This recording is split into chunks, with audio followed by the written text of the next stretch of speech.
Good morning. This is Doctor Homeschool, also known as Marty Forte with Excellence in Education. Hey, about a week ago or so, I had talked about the importance of the purpose of education. One, to have fun, and two, to be in a position where we have a self-learner. Now, one of the things I did mention on that particular video was the power of the dream. Whenever I come across a high schooler, I like to sit down and talk with them about where are they going to go. And I don't ask them, what do you want to be when you grow up? Because you never get a good answer.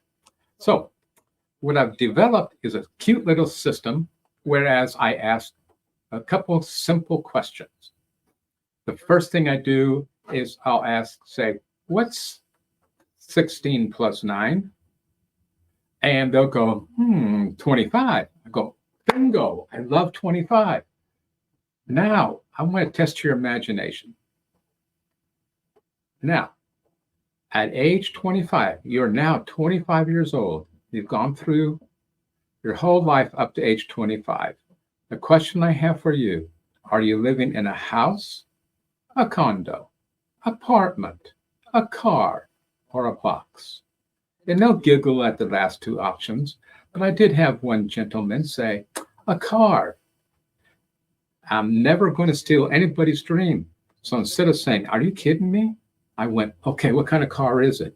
It's going to be a 30-foot Winnebago. I'm going to travel the country. And I go, okay, see, that's a dream. But most of them will have the house, condo, apartment. My next question for them then is, how are you able to afford that house payment or the condo? And they'll go, oh, I guess I'll get a job. So I high-five them. Boom. Congratulations. And if the parent is there, I congratulate the parent by saying, you've done a good job. They have a work ethic. I'm really big on work ethic. Then my next question is, what kind of job is it? And believe it or not, I get a positive response to that the vast majority of the time. There'll always be a few that just, they don't have an idea, but we need to find an idea. So let's say that they will give me an answer being XYZ. And then we work on a piece of paper. At the bottom, I have high school, and then we work all the way up to where they want to be at age 25. And all the steps are there. Now, what happens if they say, well, I want to be a football player or a basketball player? Anybody that says entertainment or professional sports, then I am very big on not stealing that dream.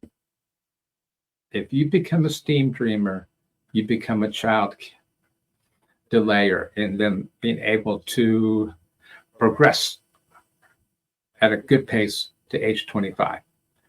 But I will ask for a backup plan.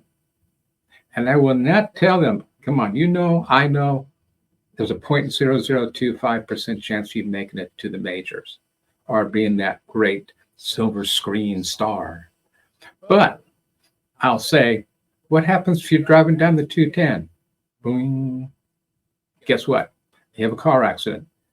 And now you have a physical disability that prevents you from being a professional sports person or maybe even an actor. So I asked for the backup plan. And the backup plan can be in the area of their primary dream. But I want the child to dream. And we're going to figure a way to help them achieve that.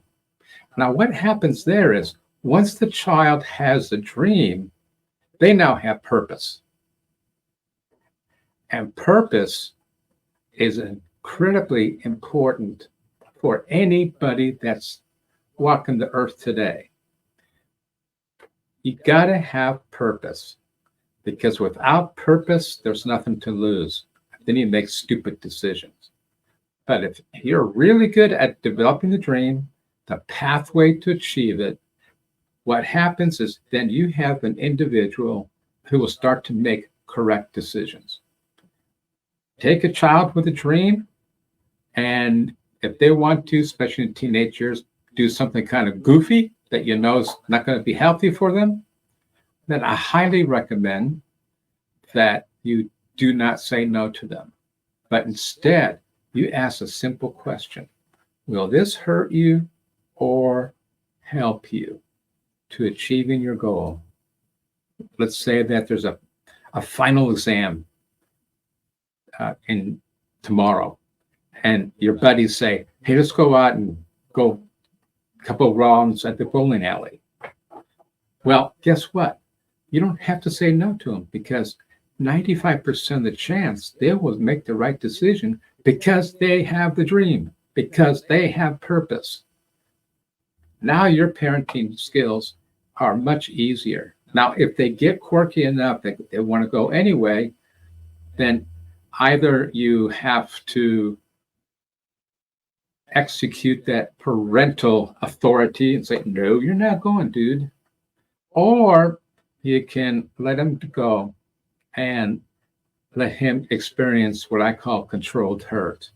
It's not going to be a fatality if he flunks that test or does poorly, but he'll learn a very important lesson. And what you want to do is always be in a position where your child, your student, is in control.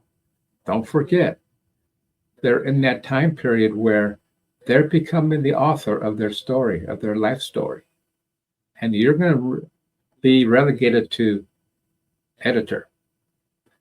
And if you understand that concept, then working with your teenage children and directing them in a wonderful adventure in life based upon where they want to go, not where you want them to go. So in conclusion, because I'm trying to keep this one short, is create the dream in your child.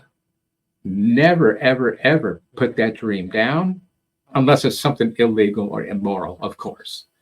But work with him and let them really dream, and let them have any adventure they need to achieve it, because their ultimate happiness will be dependent upon their purpose, which is based upon their dream.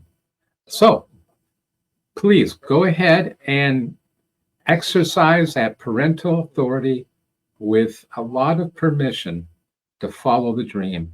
And I guarantee you, when they're 25, 35, you're going to be both at some dinner somewhere saying, wow, we did it. We did it correctly, because now my child is happy and I, the parent, am happy.